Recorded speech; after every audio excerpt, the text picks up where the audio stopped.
इन दोनों के गुरु एक हैं। कौन? श्री नारद जी महाराज। नारद जी ने तो कहा था ओम नमो भगवते वासुदेवाय, इस मंत्र का जाप करो, गुरु मंत्र दिया था। और प्रहलाद जी को भी मां के गर्भ में, माता कयाधु के गर्भ में दीक्षा देने वाले कौन? श्री नारद जी महाराज।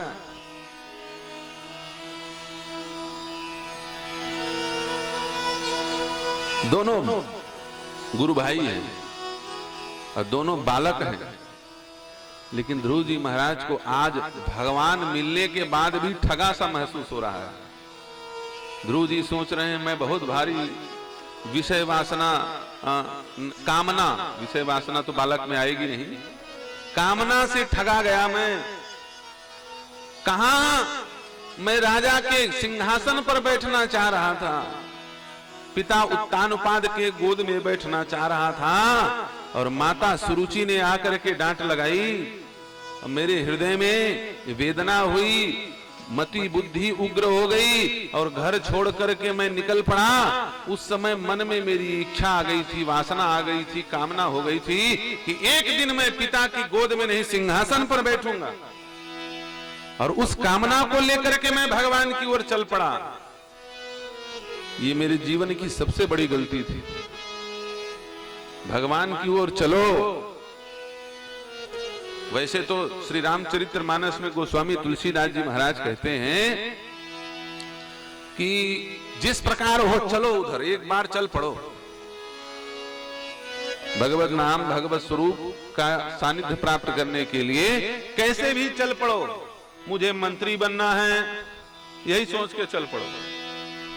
मुख्यमंत्री बनना है, विधायक बनना है, अरे लौकिक हो पारलौकिक हो, भागवत की कथा सुनो, चाहे जिस कामना से सुनो।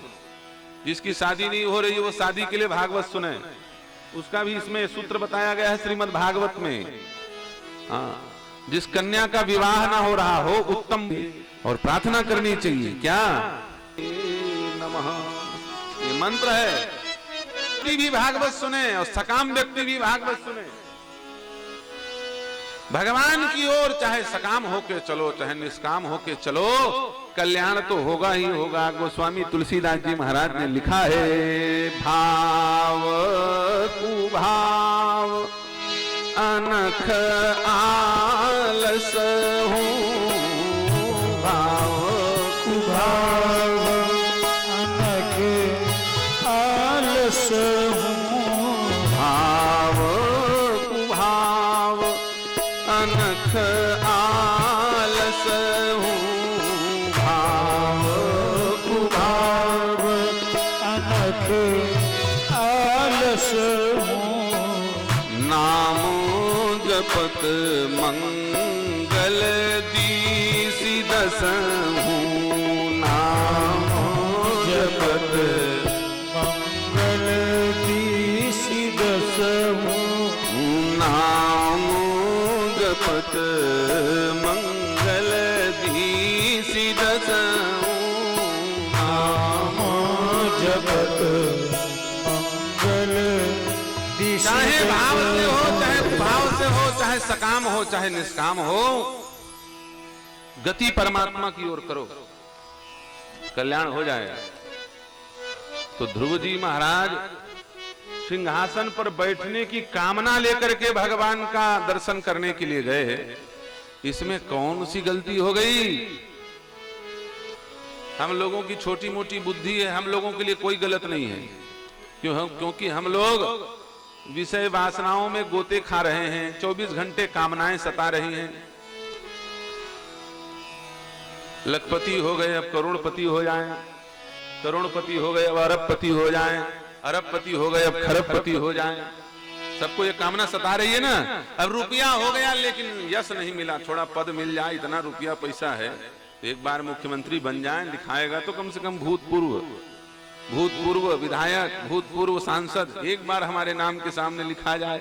इसलिए हम लोगों के लिए कोई गलत बात नहीं है, लेकिन संतों के लिए बहुत बड़ी वेदना वाली बात है, बड़े कष्ट की बात है। ध्रुव जैसे उच्च कोटि के भक्त के लिए ये बहुत बड़ा कष्ट है कि भगवान मिलने के बाद भी, जगत मिलने के बाद भी जगत नहीं छूटा। ध्रुव जी इस बात से दुखी है। आज स्वयं श्री हरि मेरे सामने प्रकट हो चुके हैं और उसके बाद भी भगवान कह रहे हैं जाओ लौट करके हजारों वर्ष शासन करो। भगवत प्राप्त महापुरुष लौट करके जा करके सिंहासन में बैठेगा और सिंहासन में बैठ करके मुझे युद्ध करना पड़ेगा, मुझे अपराधियों को दंड देना पड़ेगा, दुनिया भर का जंजाल मुझे निभाना पड़ेगा। इस बात से बड़े दुखी हो गए ध्रुव जी महाराज।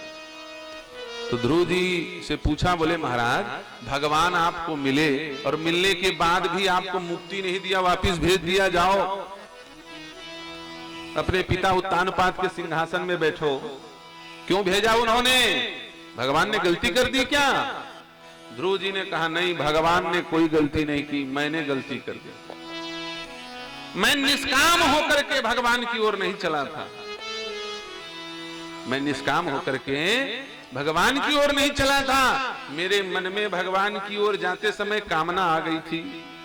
जो बात ध्रुव जी कह रहे हैं वही बात रामचरितमानस में विभीषण जी महाराज कह रहे हैं। जब विभीषण भगवान के पास पहुंचे समुद्र के तट में, तो विभीषण भगवान के सामने हाथ जोड़ करके रोने लगे। राम जी ने कहा विभीषण बताओ कुछ कामना तो नहीं बची है? क्योंकि जब तक वासना बची रहेगी, जब तक काम बचा रहेगा, तब तक राम मिलने वाला नहीं है। यदि कोई वासना बची हो तो बता दो। विभीषण ने कहा सत्य कहता हूं महाराज, अभी एक भी वासना नहीं है, लेकिन जब घर से निकला था तब बहुत सारी वासनाएं थी। उर कछु प्रथम वासना रही, उर कछु प्रथम वासना रही, उर कछु प्रथम वासना रही, उर कछु प्रथम वासना रही, उर कछु प्रथम वासना रही, उर कछु प्रथम वासना रही, प्रभु पद प्रीति सरित सो बहई, प्रभु पद प्रीति सरित सो बहई, प्रभु पद प्रीति सरित सो बहई, प्रभु पद प्रीति सरित सो बहई। विभीषण ने कहा महाराज जब मैं लंका से निकला था और रावण ने मुझे लात मारा था, तात लात रावण मुझे मारा, तदपि कहो पग बारंबारा। उस समय मेरे मन में ये बात आई, वारे रावण तू मुझे लात मारता है, यदि मैं तेरे सिंहासन पर बैठने का अधिकारी होता, यदि तेरे पद को मैं प्राप्त किया होता तो आज तुझे मैं बता देता। उस समय मेरे मन में क्षण भर के लिए कामना आई, यदि मैं राजा होता, सचिव ना होता, तो यह विभीषण मुझे लात न मार पाता, यह रावण मुझे लात न मार पाता। राम जी से विभीषण ने कहा, बोले वही कामना बची हुई थी महाराज, और जब आपके पास में पहुंचा तो आपके चरण के प्रेम रूपी सरिता में, नदी में वो कामना रूपी मैल बह करके समुद्र में चला गया। कहां चला गया? नदियां कहां जाती हैं बह करके? हैं? नदियां बह करके समुद्र में ही तो जाती है ना। यथा सलिलः संदमाना निर्गतौ महोदधे, आकाश की बूंदें सरिता का रूप धारण करती हैं और सरिता से समुद्र में जाकर के महोदधि में विसर्जित हो जाती हैं, समा जाती हैं। राम जी ने कहा एक मामला गड़बड़ है। क्या? बोले विभीषण की राज प्राप्ति की, लंकापति होने की कामना भगवान के चरण के प्रेम रूपी नदी में बह चुकी है। हनुमान जी ने कहा इसमें कोई दिक्कत है? राम जी ने कहा हाँ दिक्कत है। बोले नदी में बहा हुआ सामान मिल जाता है। सबसे बड़ी गड़बड़ी की बात यह, कई बार नदी में बहा हुआ सामान मिल जाता है। घर के नाली में कोई चीज बह जाए तो आप लोग कहीं किसी की अंगूठी गिर जाए तो पूरा नाली खंगाल डालते हो कि नहीं खंगाल डालते? सोने की अंगूठी 25,000 की गिर गई है, ऐसे नाली की तरफ देखेंगे भी नहीं, लेकिन नाली में सोना गिर जाए तो फिर वो नाली गंगा जी के जैसे दिखाई देने लगती है, क्योंकि 25,000 का लाभ होने वाला है। तो नाली में और नाले में बहा हुआ सामान भी मिल सकता है, नदी में बहा हुआ सामान भी मिल सकता है। हनुमान जी ने कहा महाराज विभीषण का जो सामान है वो तो नदी में नहीं बहा है, वो तो समुद्र में जाकर के मिल चुका है, क्योंकि हम लोग समुद्र के किनारे खड़े हैं ना। विभीषण जो कह रहा है प्रभु पद प्रीति सरित सो बही, तो यहाँ तो सरिता वरिता है नहीं, यहाँ तो डायरेक्ट समुद्र है, समुद्र के किनारे खड़े हैं हम लोग।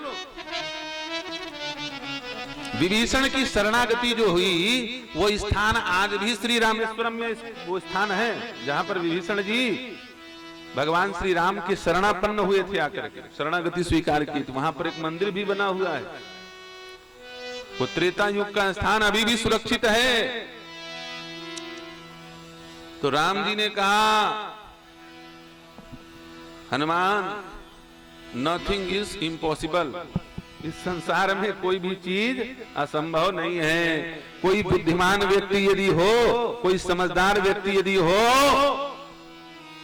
और ढूंढने वाला हो तो समुद्र में बहा हुआ सामान भी मिल जाएगा। तो बोले जब मिलेगा तब मिलेगा, कोई ढूंढने जाए तब ना। राम जी ने कहा मान लो मिल गया तब तो मामला गड़बड़ हो जाएगा, मेरा विधि विरुद्ध हो जाएगा, मेरा नियम बिगड़ जाएगा। क्या एक बार जो राम का हो जाता है वो काम का नहीं होता, ये मेरा सिद्धांत है। एक बार जिसने मुझे पा लिया वो फिर जाकर के कीचड़ में नहीं गिरता।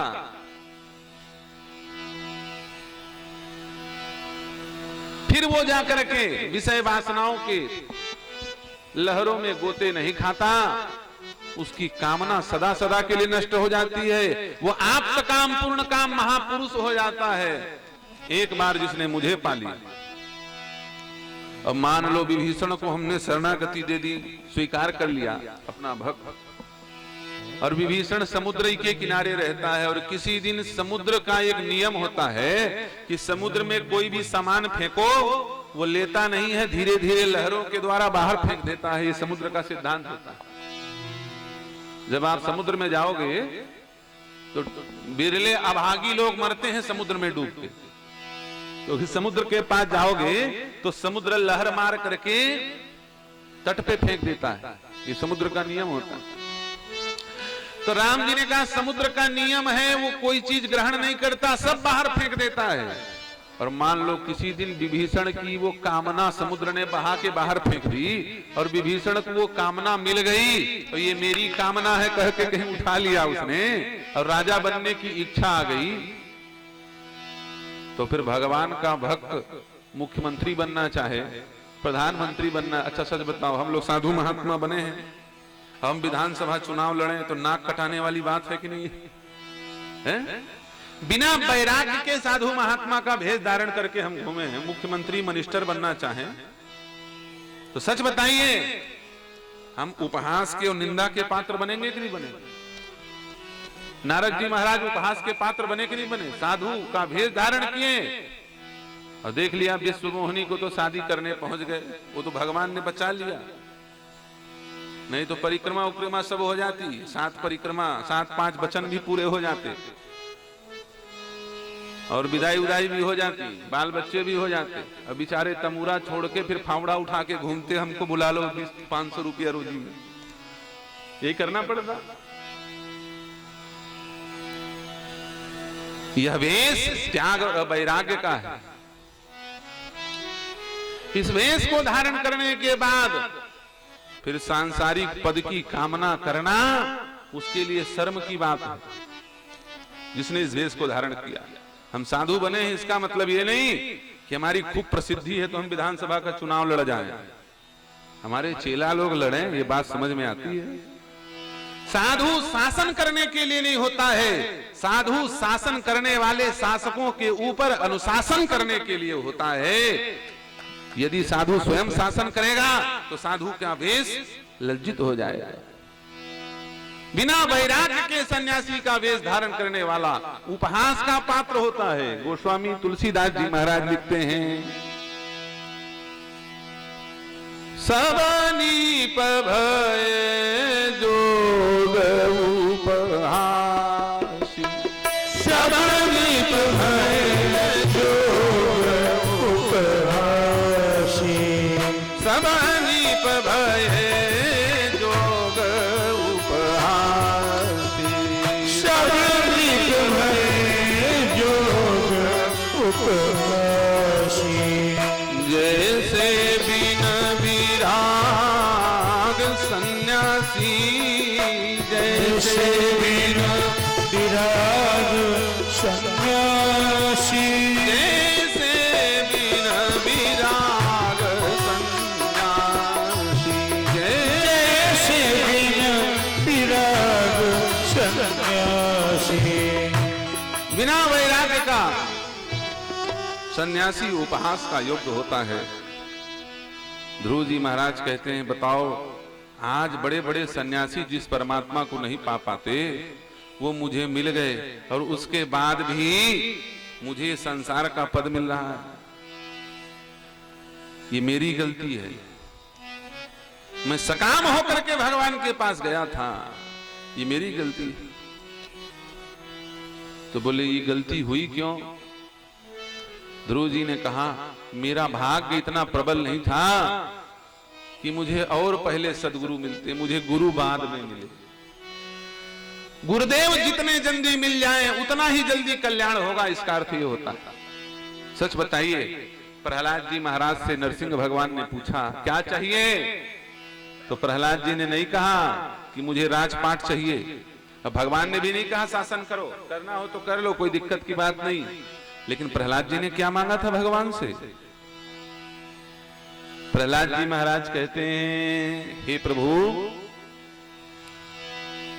मौनम चरन्ति विजने न परार्थ निष्ठा नैतान विहाय कृपणान विमुक्षेको। हे प्रभु, मेरे मन में केवल एक कामना है। क्या? बड़े बड़े ऋषि मुनि अमलात्मा विमलात्मा आपको पाने के बाद फिर संसार में नहीं आना चाहते, अन्य वातो मुंचते, कुछ भी बोलना व्यर्थ है ऐसा कह करके मौनी हो जाते हैं। कई महात्मा मौनी हो जाते हैं। संसार की बात हम क्यों करें? पढ़ना लिखना छोड़ देते हैं, बोलना बताना छोड़ देते हैं। कई महात्मा ऐसे होते हैं।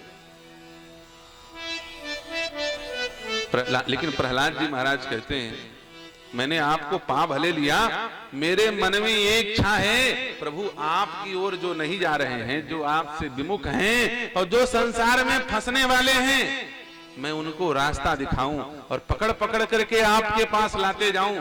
बस मेरे मन में यही कामना है, भगवान की भक्ति की कामना है। क्यों? ध्रुव जी महाराज को और प्रहलाद जी महाराज की भक्ति में क्या अंतर? यही अंतर है।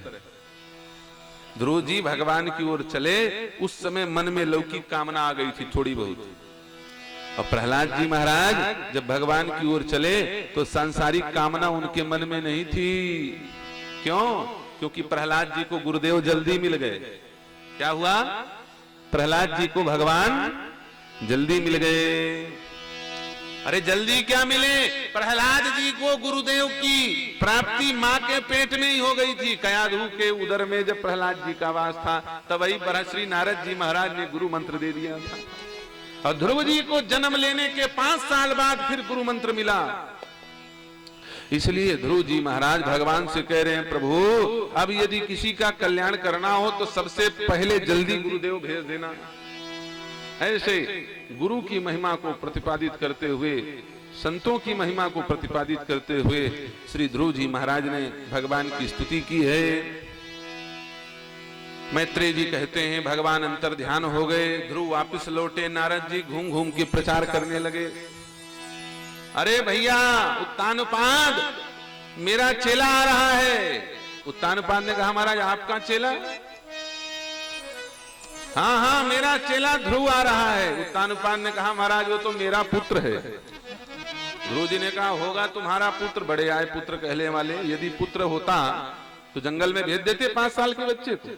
वो तो मेरा चेला है। देखो, बड़े आदमी से हर व्यक्ति अपना संबंध जोड़ना चाहता है। क्यों भाई?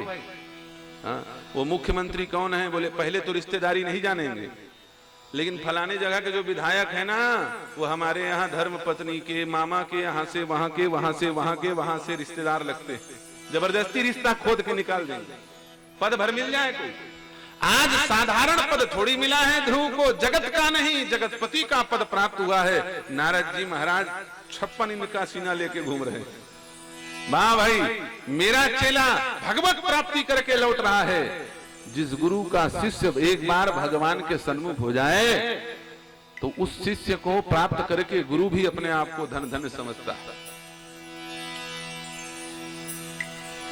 कभी कभी शिष्य गुरु के भाग्य को उदित कर देता है। शिष्य के प्रभाव से, शिष्य के तपबल से गुरु का नाम हो जाता है। तो प्रहलाद जी महाराज ऐसे भक्त हैं, ध्रुव जी महाराज ऐसे भक्त हैं। श्री मैत्रेय जी महाराज कहते हैं कि जैसे ही लौट करके ध्रुव जी महाराज आए, अभी 10 मिनट बैठिए, जगत गुरु जी आएंगे उस समय आप लोग आइए, अभी कथा सुनिए। गोविंद जय जय गोपाल जय जय।